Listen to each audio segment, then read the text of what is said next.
Welcome everybody to episode 58 of the Corner Blue. I'm Andres Rico and I'm here with Hugo Alvarado. Welcome everybody. This is going to be our pre-Copa Oro 2023 episode. We're going to go over basically our insight, predictions, observations, comparing to how the team was looking 2 years ago and how it looks now, what we're expecting from the team, how we're hoping things can go, and what can be some of the ramifications possibly if things don't necessarily go the way we all expect or want them to. But before that, Hugo, how are you doing, man? It's been a bit. It's been a bit busy as usual. My family has been gone for about a week because I had so much work to do. So here we are. The man has a cave to himself. Made some time to record an episode after the last game. You know, we had plans to talk about the game and also talk about the Gold Cup, which is coming up. Under 22 is coming up as well. It's going to be a very exciting and busy June for those of us who love La Selecta. So I'm happy to be here, happy to be talking to Andres. We always do our best to try to record as much as we can. And we haven't been doing a very good job at it lately. Fortunately, we're back with another episode. Yes, it's been a bit. We're dusting off the mics, but La Selecta is back after, a couple months of hiatus. Also, bad news coming out from El Salvador with the tragedy that occurred on May 20th in Cusca, something that, is hopefully not going to be swept under the rug. And, we'll remember the tragedy moving forward so that the proper measures can be taken in terms of trying to make going to watch your team at the stadium a safer experience in the domestic league in El Salvador. And with La Selecta back, we have yet again some down news, not necessarily at the same magnitude, but of course, no one wants to see your team go down 6-0 to Japan, something that we thought, could have been, at least I thought, it was plausible that there would be such a high score against, but at the end of the day, waking up at 3 a.m., scrambling to find the feed, and then just seeing everything go down, not the most pleasurable of experiences, or one of those moments where I'm like, what are you doing, Andres? Oh, yes, you're a masochista and you love La Selecta, and you move on. But Uro, what are some of the sensations that you got from the scoreline? I know you weren't able to wake up because you are a sane person, but what are some of the sensations that you get, finding out the news? I didn't watch the game because I'm a sane person. I didn't watch the game because I had to get a few hours of sleep. I went to bed late, so I was already very exhausted and had a lot to do the next day. So I missed the match. I watched some of the highlights. I think for me, going into these games, I think that every fan always has the hope that as underdogs, you're gonna make a statement or surprise people. But yes, the result 6-0, it's a huge result, and given the circumstances of the game, it was already a difficult game to begin with for us. I think losing by a huge score was within the possibilities. Maybe not quite 6, but when you play with 10 men the entire match, anything can happen. Anything can happen. It could have even been worse because it's very difficult for a team like ours to be able to play against one of the top teams in the world. I mean, they're ranked number 20th in the FIFA ranking, but we watch Japan play every World Cup, and every time they play, no matter who they play, whether they're playing Spain, Germany, or any of the big teams, like, you always know that Japan has a possibility of doing something against them, of beating them, because of their style of playing, because of how good they play.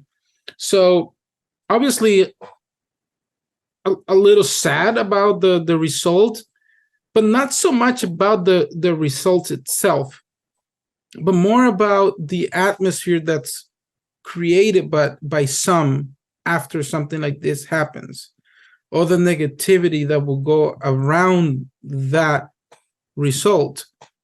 And again, I wish that hadn't happened, but I think it was within the possibilities.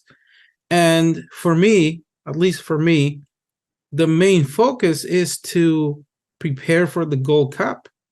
And as I tweeted today, and to my surprise, it seems like the tweet has been very well taken by people. I think that the move or the decision by Hugo Perez and his coaching staff to play a very high quality, high risk game or games, because Korea is going to be very similar. There's a risk of losing, or something like what happened a couple of days ago happening, and then you have a certain sector of the fan base, asking for your head, or just like wanting the coach to be fired. For me, it's great. If we want to improve, if we want to be like the best, we have to play against the best. And you can't really expect, again, not saying that I'm happy with the result, but the reality is that Japan goes to every World Cup. And they go to every World Cup not just to participate, but they actually compete.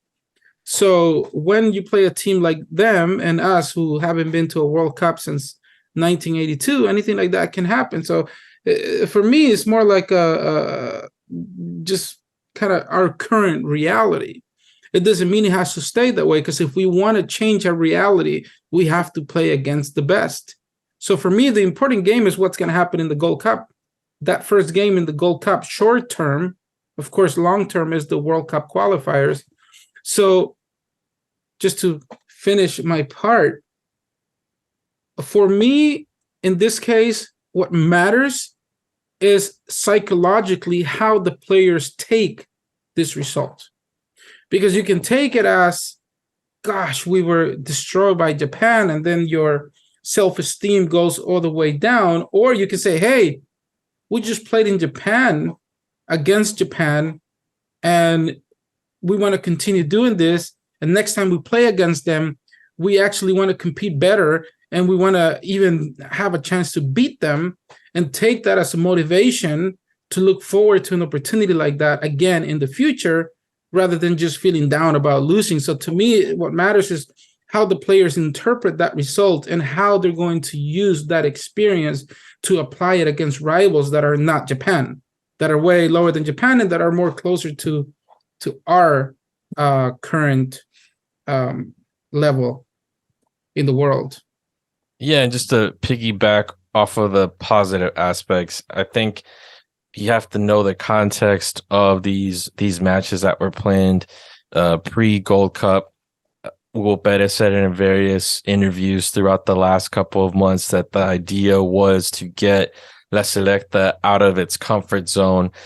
And I think he definitely achieved that, time zones away, thousands of miles away, in a country not known for having a Salvadoran community there to welcome, receive, hang out in the lobbies, get autographs, what have you.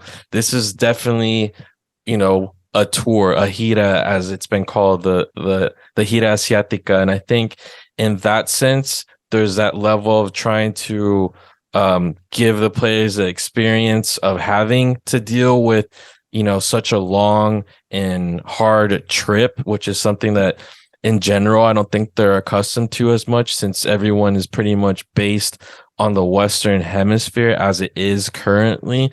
Also, that concept of just being that far away from distractions, because unfortunately, as we've heard and seen throughout, there's been plenty of distractions off the field one way or another for this team.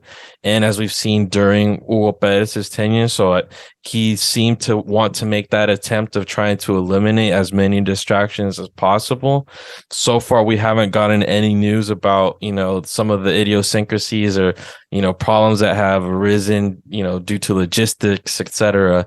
So that was, the rationale behind it. And then on top of that, like you said, trying to face off against teams that are part of the elite internationally. And you can't go higher in the Asian continent than Japan and South Korea. And that's considering that El Salvador played Qatar 2 years ago twice and got really good results against the then Asian champion. Obviously, since then, they had a not as great World Cup, but you cannot deny that, you know, getting this type of competition against teams in other continents, other confederations that we usually don't get to is very important. But here's the flip side to it. And Hugo Perez mentioned it in interviews too, that he's not going to change his style. He's going to live or die by it. And in this case, his style got hammered, where, as you probably know, within the first minute, there was a foul on the outside on the left, probably like almost reaching the final third of the field. Free kick goes in. Lo and behold, El Salvador gets beat in the air, something that we've grown too accustomed to seeing traditionally in El Salvador, which is something that we had thought had been kind of fixed in a way with this latest tenure of not having to worry about those air balls. But Ronald misses his mark and Japan scores the early goal while all of us are cleaning out our chelas and wondering, why am I up at this hour? And then to top it all off, within a minute of that, Ronald misses a pass as the team is trying to start a play or build up play from the back in typical Hugo Perez fashion. He misses the ball. A Japan player intercepts. Leg race ensues. Ronald decides, and I guess he had no other recourse. Maybe, I don't know. You just take the goal, but he fouls the Japanese player in the box and gets the red card and kicked out of the game. Penalty ensues and Japan scores. And yes, under the 3-minute mark, El Salvador is already down 2-0 and playing a man down. And in a sense, that kind of ruined the match because we never really got to see El Salvador try to play or implement Hugo Perez's style of, trying to play out the back with precision, finding some cohesiveness in the middle, and now trying to take advantage of having a stronger anchor in Brian Hill.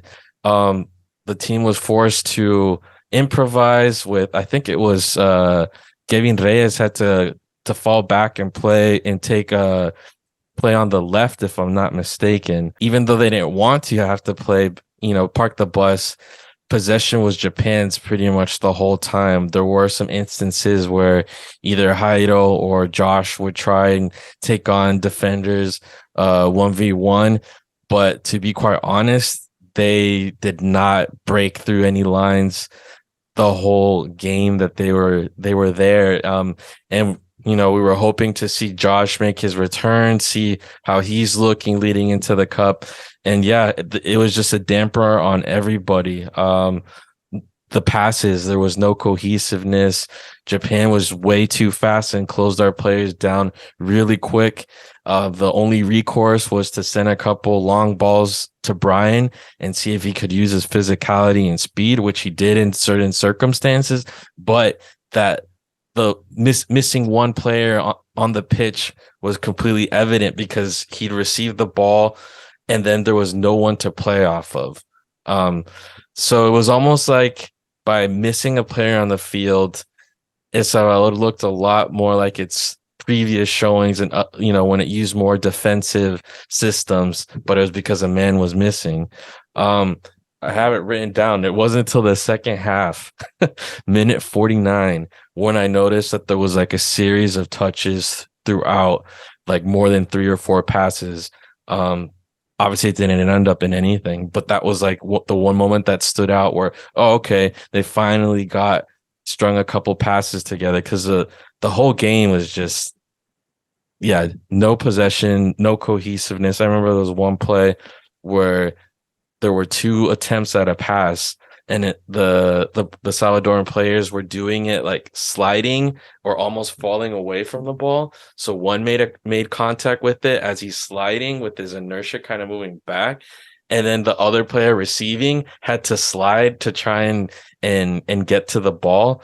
And I think that just basically encompassed the attack for the whole game, where, everyone was trying to fill up as much space as possible, because the Japanese players were super fast, super intense, super dynamic, and they did not shy away from scoring, especially in front of a packed house at home.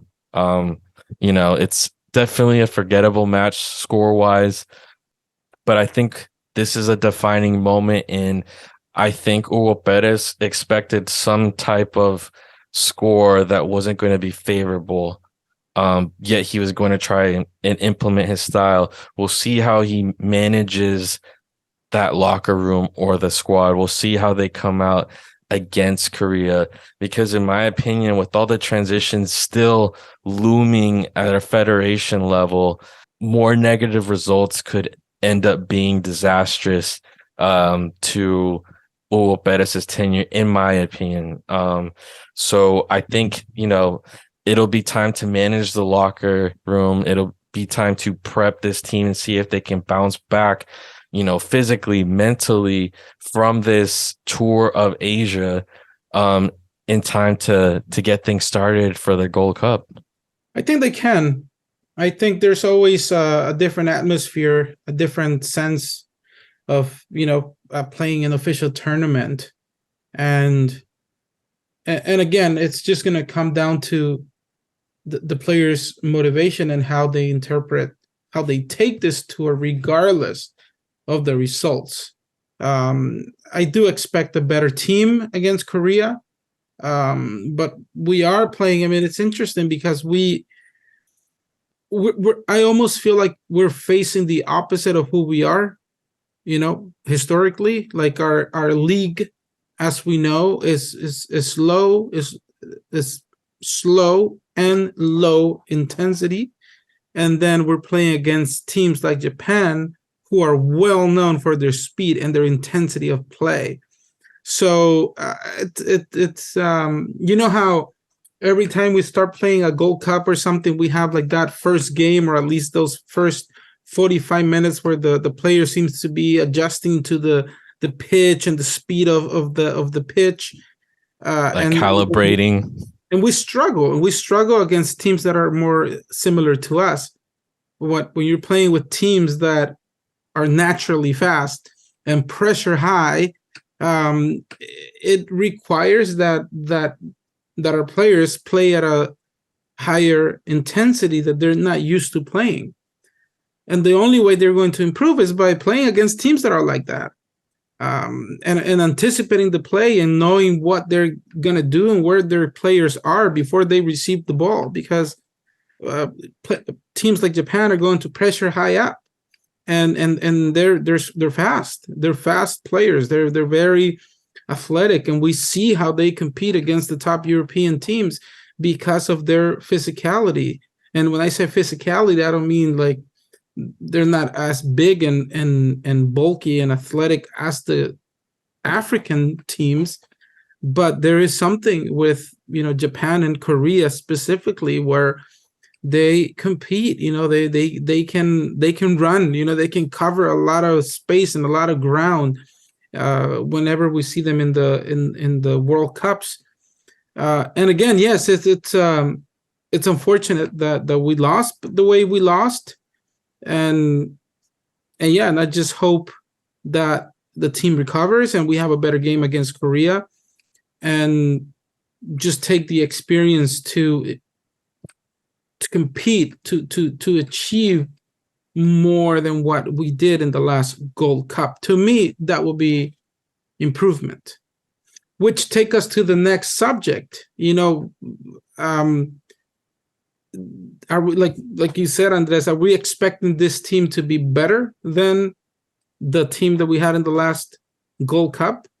With Ronald, the mistake that he made, where they tried, touching the ball out from the back and because of a miscue, boom, it ends up in disaster.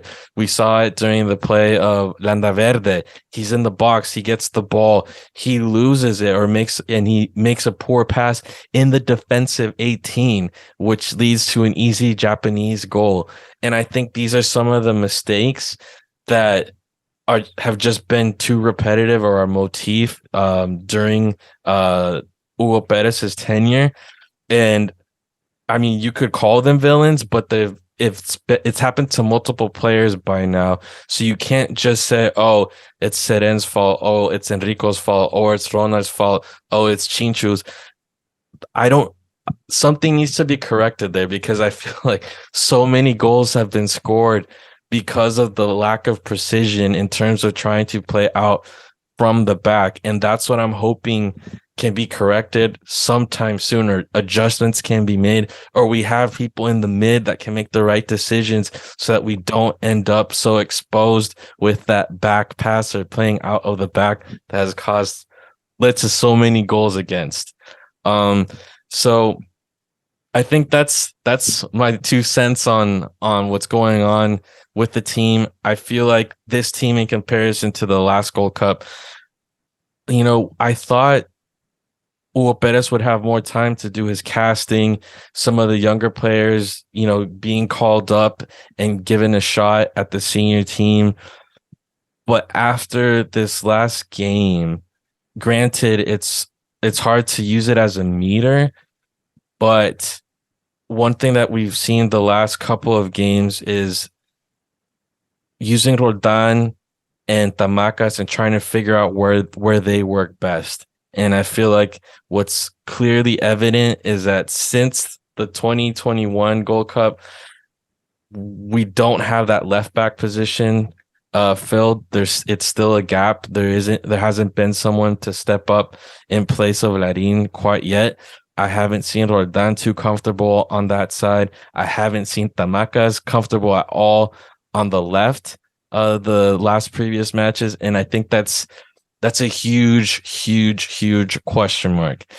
In terms of decisions that Hugo Perez has made, I don't know about you, Hugo, but I do feel like he still needs to set in stone his center backs. He needs to find that pair that the only time you're going to tweak it or change it is because either Zabaleta doesn't have the speed or he's injured, but you need someone faster and a little more athletic to back him up if you're going to put Narciso in front of them. Because right now that column, that triangle, that vertical column right now it's I'm sorry, there just hasn't been enough consistency in my opinion. And based off of what we've seen from Cabalceta or Cristian Martinez, in my opinion, I think you need to start thinking of using players like that and giving them that time rather than rotating people in and out. Because I think there just has been too many inconsistencies with the lineup. And you can see it in terms of chemistry or cohesiveness. That's something that they need to build up going into this tournament. Well, I think for the most of the octagonal, I want to say it was Zabaleta and Ronald have been the center backs. It seems like they are the starting center backs. I think when Cabalceta has played, he's shown that he can be there and he can compete. And obviously, he plays in a league that is more competitive. This season, he hasn't played much because of the injury that he had. In terms of the defensive holding mid, for some games, I do see that a player that covers more space, a player who has built a little differently, a little bit more athleticism, perhaps more of a simple style of play like Cristian Martinez can come handy, because sometimes we do suffer in that zone where we have players that are not very athletic and they struggle to keep up with teams that are more athletic and faster than us. And sometimes we have the only resource for the players in the defensive mid position is to commit fouls that sometimes end up in goals or very dangerous situations. And I do feel like Christian does offer that. Sometimes I feel like more security in that area. Maybe not so much going forward, but he does mix. He does put himself more in between the two center backs, and he does give the team a little bit more of a clean exit route.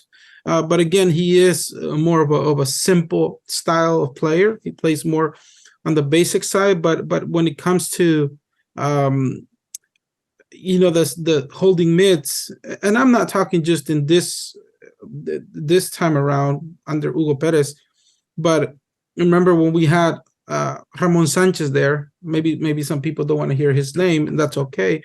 I understand, but I'm just using him as an example. He was very thin, but he was big, and he provided that physicality there in the holding mid where it was Ramon and Dennis and Dennis, or Ramon and I can't remember his name, but I think they call him Caquita or something like that as his nickname. He had like Oscar Jimenez. Oscar Jimenez, yeah. Where there was a combination of a player that was smaller and more technical with a player that was a little bit more physical. And then in terms of, do I expect this team to be better than the last one? Yes and no. In part, I want to say yes, because a good amount of the players that are there this time have more minutes with the team in the World Cup qualifiers. So that will help. However, we do have generational change in key positions that players that are going to be difficult to replace. Larin being one of them. We know that we have. There's Nelson Flores, but he can travel. So, at least that's the last I knew. And again, what I know, it's from a while back, a few months back. So, but other than him, we don't really have another option in the left back position that we've seen that we like. I just looked it up, and Larin's 30. Larin's 30. Yeah. Okay. Yeah, but there's other things with Larin, such as how fit he is. Exactly. I don't think it's necessarily a personal thing, even though he has been, in the limelight for not the best of reasons off the pitch. But yes, the presence when he's fit, or when he has been fit, his presence, I think at current, is definitely missed. Like you said, Christian isn't necessarily going to contribute too much in terms of having that dynamism moving forward. But like I, in my opinion, this team has to be built from that center column out, and that's something that repeatedly I haven't seen, being that secure throughout the last couple of years. Like, yes, it seems like he's moved on from Darwin, but who's going to be the guy to distribute? Narciso's been known to have to do all the dirty work, running all over the place, but is he the best guy to be sitting in front of your center backs? I don't necessarily think so. I think you need to have an anchor in front of those center backs, let Narciso do all the dirty work and run around, and then you need someone with a toucher that can distribute a little bit better, playing in front of them or having a little bit more freedom. Yeah. So in terms of the 2021 Gold Cup and this team, the benefits of Roldan having, more matches under his belt, Zabaleta, it's huge. Jairo as well. Josh Perez, knowing what they're going up against is very important. But like you said, there's some significant gaps that are starting to emerge with this squad moving forward. Like, do you commit Roldan to right back do you sit Damacas? Do you move on from him? Who's going to play left since Damacas has been struggling on the left? Who's going to play in the mid? Landaverde, I know, had a pretty decent spell during the octagonal, but he was injured for a while. He's coming back from an injury. The domestic league was shortened due to the tragedy at Erkulska. So I don't know. It's just interesting that at this point, some players have had longer leashes than others during Hugo Perez's tenure. And, is it time to start looking not necessarily for the youngsters, but some of the older guard to balance out this squad? Who could be that supplier of passes? Who could control the tempo in that sense, but not slow the team down that it's detrimental? I think that is the big question moving forward. And how can this team play out of the back without exposing itself to, the barrage of goals that have come from the miscues playing out of the back? My main concern with the last match was seeing Jairo not being able to take anybody one-on-one. Giving Reyes, one of the favorite or the players that have come up during the Hugo Perez era, was not able to beat anybody one-on-one. Josh Perez was not able to beat anybody one-on-one. So these are points of concern to me that it will be interesting to see if by playing different types of rivals, in the Gold Cup, they're able to recover some form moving forward and being able to exploit having an anchor up top like Brian Hill. But at moments, playing with 10, this team looked a lot like it has throughout, where they just could not get to the final third. So all you had was the nine spot running around like a madman. The only thing that I saw that changed was with the long balls. He was able to use his physicality, run between center backs, control the ball, and then take a couple touches. But then, he was converged on by all the Japanese defenders, and no one from the midfield was able to accompany him. And the few times that someone did accompany him, the pass wasn't quite there. So I don't want to base my opinion on this team quite yet, but there are some interesting observations that, since the Peru match and since kind of this like soft rebuild that's occurred, there's still a level to recover. I don't think this team's peak level. There's questions about, do you throw in Harold Osorio in? People also want to start seeing more of it, Machito. What are your opinions on that? Well, for me, here's what it comes down to. There's things that Hugo Perez cannot teach the players. And he is trying to play a style where you're required to have players that are very good with and precise with their passing. That's not something that is necessarily learned in El Salvador. For multiple reasons, because nobody works on that with the players, because the fields don't allow you to play like that. And when you see those miscues, that's a big part of it.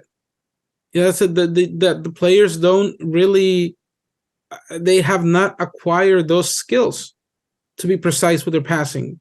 But we have seen it from, even some of the foreign-based players as well.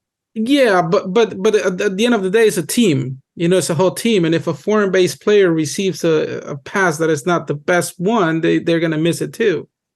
I think, look, if you manage to, and I know it didn't happen this game, and I have to watch the whole game.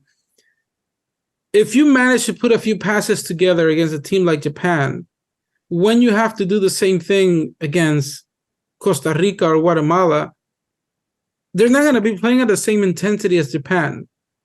And I think that's when you notice the difference that this friendly matches make in players. of course, you're not going to learn everything in 2 games, but it's a different tempo. And El Salvador in the local league, because of multiple reasons, it's slow. It is very slow, and it's going to be very difficult for our players to adjust very quickly to that. And I know this is a bigger problem, but I mean, the more players who can manage to get out of the league and play in other leagues that offer better fields, they're going to learn to play at a faster pace and have more accurate passing. It requires a lot of work, the style that Perez is implementing, and we've seen glimpses of it. I think that he's not going to change his style, and in a way, I think that's good. Because you're establishing a style, but I do think it's important to, against certain teams, you have to switch certain things. And at that point, it also comes down to the players knowing when to make a different choice. So are we going to have a better Gold Cup? I think so, but at the same time, I'm aware that we are having changes. There's a lot of players from the last Gold Cup that are not here today. Are Harold and El Machito ready? We'll see. Harold is playing in the MLS Next Pro, which is like third division. It's USL Championship is a higher level than that. And, we've seen criticism against the USL Championship players already. What gives me hope is that Jerson is there, so he's watching him every day, and he is well aware of what's required in the senior team to play. And Harold has tremendous potential. I mean, he could be a very physical player. He's a big guy, and he has good touch. He has good long range shot. But then we have to see if he can manage the tempo, the pace that is played with adults at a senior level. And that I have yet to see. So I think the coaching staff is going to be smart. And you saw it. None of them went in. They didn't go in against Japan because the game was already not very good to give an opportunity to youngsters like that. I think it can go. It can go either way. Mengíbar has shown. When he played here against Honduras, he looked shaky. For a long part of the game when he played, he lost a lot of balls, and sometimes he did some of the things he does. He started adjusting and getting used to. Yeah, by the time he played against the U.S., he seemed a little more at ease.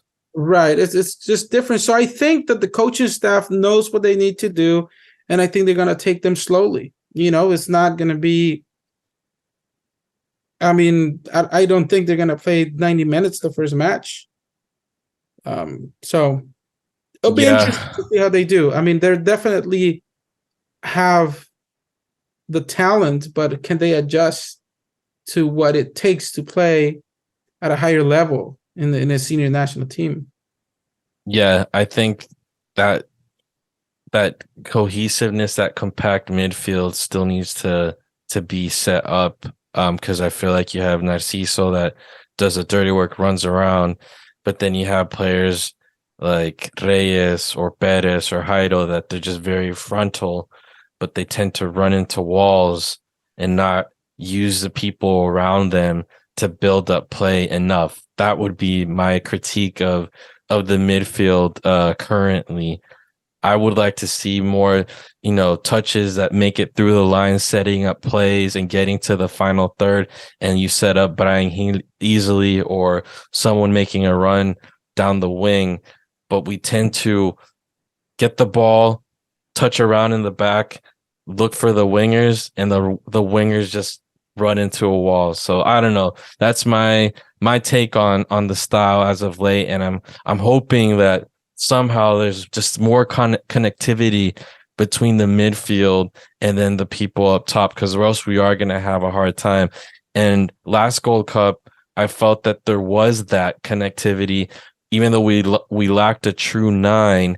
When you had Rivas kind of, checking back in almost like as a false nine, or you had Armando Moreno running and feeding the person playing up top or even playing in the midfield, that dynamic looked a little more different than what we've seen as of late.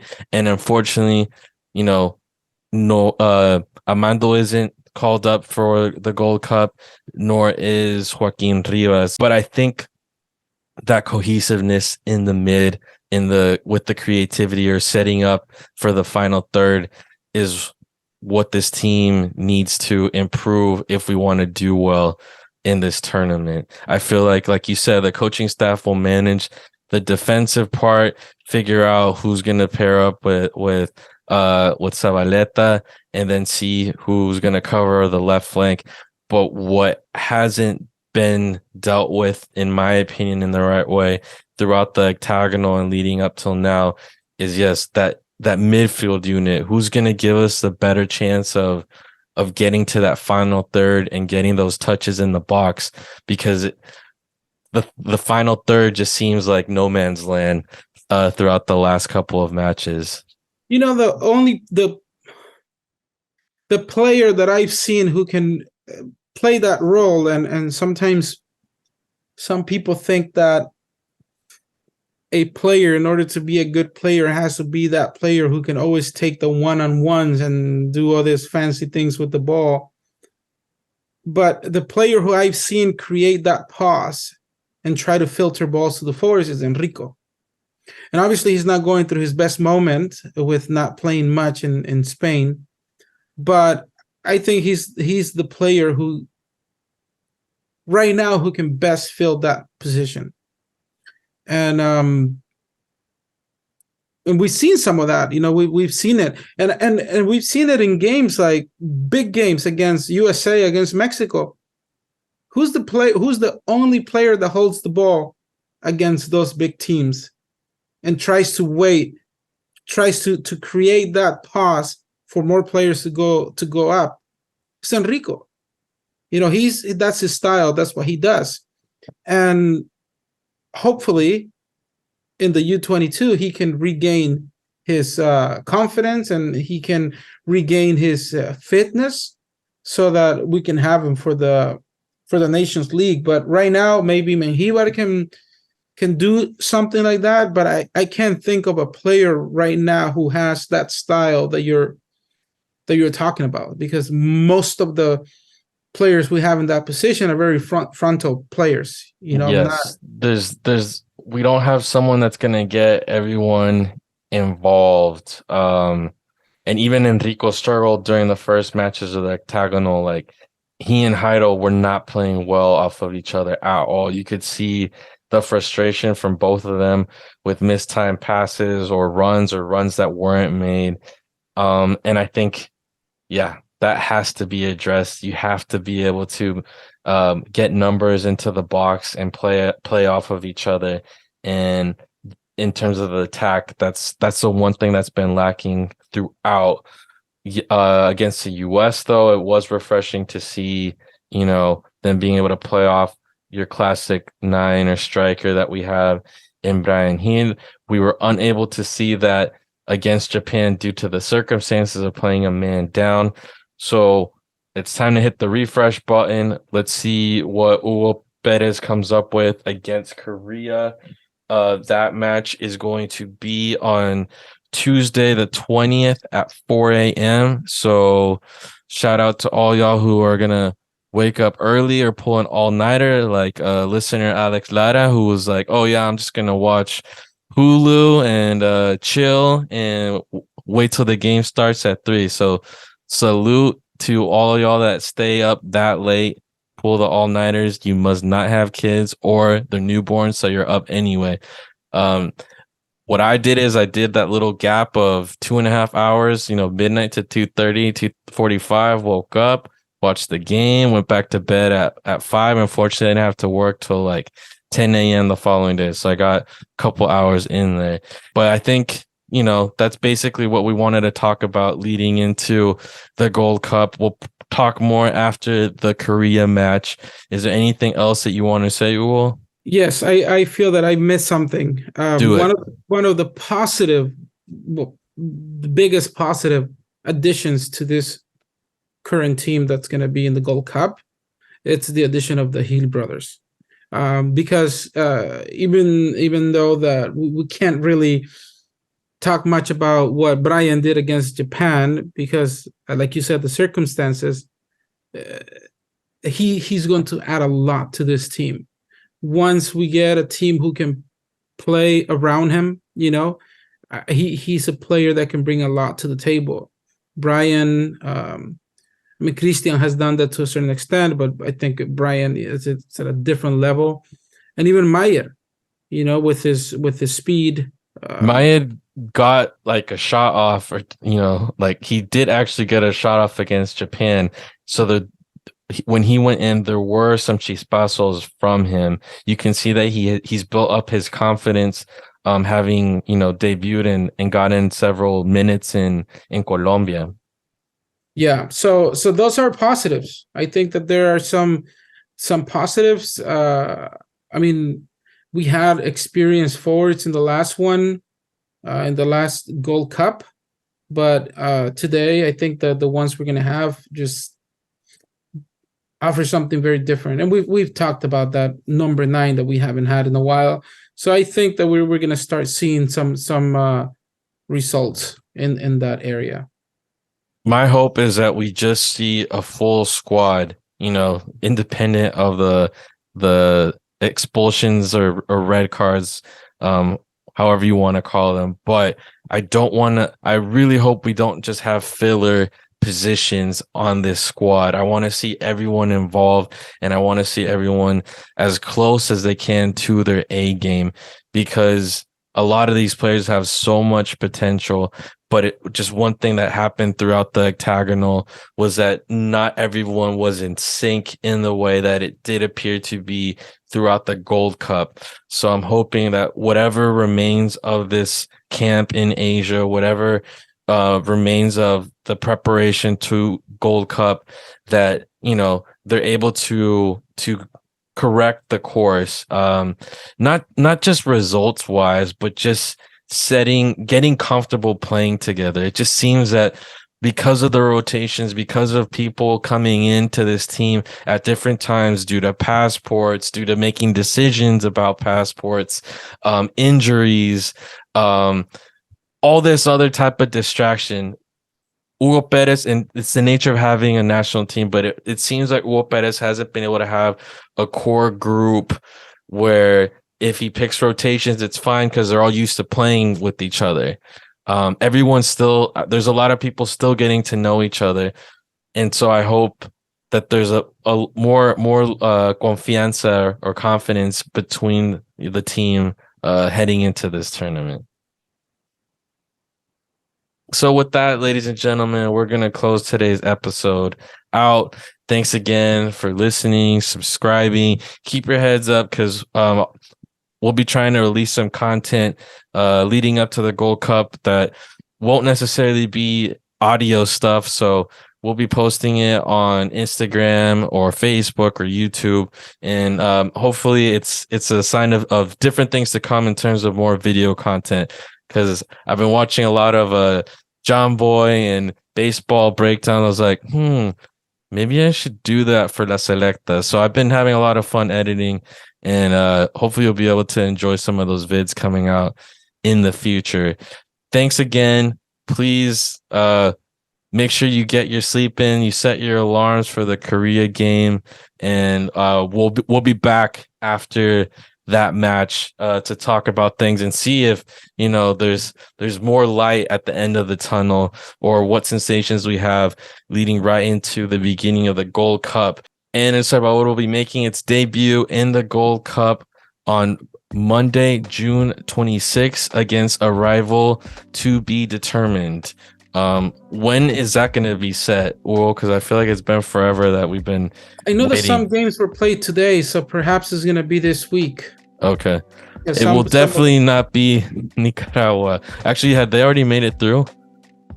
Nicaragua was pretty in, yes. Yeah. Anyway, that sucks for them. But yeah, so we still don't know who the first rival is, but that's coming up on June 26th. It's a Monday at 3:30 p.m. Pacific Standard Time. 26 days after the match with Korea. So that's a short turnaround to get over the jet lag, get used to the new surroundings, and prep for a tournament that, you know, I think will dictate, in a sense, the outcome or the immediate future of this team, considering that you're having the regularizadora, you know, having its tenure ending sometime soon or expected to end in August. New announcements on, you know, administrative positions like the sporting director, or you could only assume that if things go really poorly, that the window of, you know, making some changes would be around then. Obviously, I'm hoping that La Selecta does well throughout this tournament, but you could only assume, considering how things have gone in the past or the tendencies of La FESFUT and Salvadoran soccer in general, that if this tournament ends up being a disaster, you know, there might be some changes moving forward. But obviously, that's just speculation.